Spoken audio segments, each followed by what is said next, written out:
நீங்க சபையில இருக்கிறதுனால ஸ்பிரிச்சுவல் மக்கள்னு அர்த்தம் கிடையாது. அதனாலதான் எப்பவுமே ஆவியானவர் எனக்கு சொல்லிக் கொடுக்கிற ஒரு விஷயம், நம்மை நாமே நிதானித்து அறிந்தோமானால் நியாயந்தீர்க்கப்படும். சுய பரிசோதனை பண்ணிக்கிட்டே இருக்கணும்.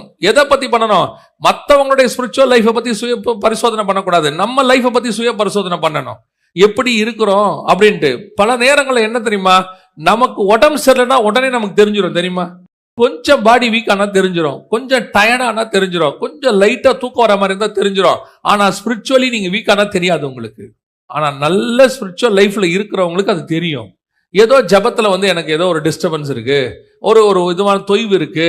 நான் வசனத்தை வாசிக்கும் போது அப்படியே ஒரு எந்த விதமான ஒரு காரியமும் இல்லாம அப்படியே மண்ணு மாதிரி வாசிச்சுக்கிட்டு இருப்போம் உட்காந்து.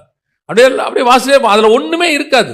ஒரு 2 அதிகாரம் வாசிக்கும் போது அதுல ஒரு விஷயம் கூட ஏதோ ஒண்ணு நமக்கு தெரியல, இல்ல ஏதோ ஒண்ணு அதுல நமக்கு கொஞ்சம் வெளிப்பாடு மாதிரி, அல்லது ஏதோ ஒண்ணு அந்த வசனத்துல இன்னைக்கு படிச்சதுல ஒரு டேக் அவேன்னு சொல்லுவாங்க. இங்கிலீஷ்ல ஒரு வார்த்தை சொல்லுவாங்க, டேக் அவே.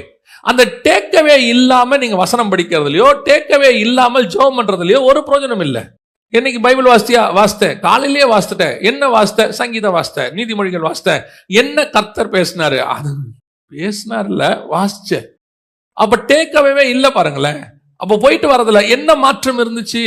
அப்ப விளக்கு எப்படி இருக்குதுன்னா அணையிற நிலைமையில இருக்கு, பிரகாசமா இல்ல, பிரகாசமாக இல்ல. அப்ப பிரகாசமா இருந்தால் தானே உங்களுக்கு அந்த விளக்கினுடைய மேன்மை தெரியும். அப்ப அந்த வெளிச்சத்துல படிச்சா தானே உங்களுக்கு அப்பத்தை நீங்க சாப்பிட முடியும். அங்க வசனம் சொல்லுது, மேஜையின் மேலே 12 அப்பங்கள் இருந்தது. அது 12 உபதேசம் அல்லது 12 வசனம். அப்பத்தை எடுத்து பிட்டு இதை வாங்கி புசியுங்கள். அது கர்த்தருடைய வசனம். அப்ப இந்த வெளிச்சத்துல அந்த வசனத்தை படிச்சா தானே வெளிப்பாடு கிடைக்கும், அல்லது கர்த்தர் உங்ககிட்ட என்ன பேசுறாருன்னு தெரியும், அல்லது உங்களுக்கு என்ன வச்சிருக்கிறாருன்னு தெரியும்.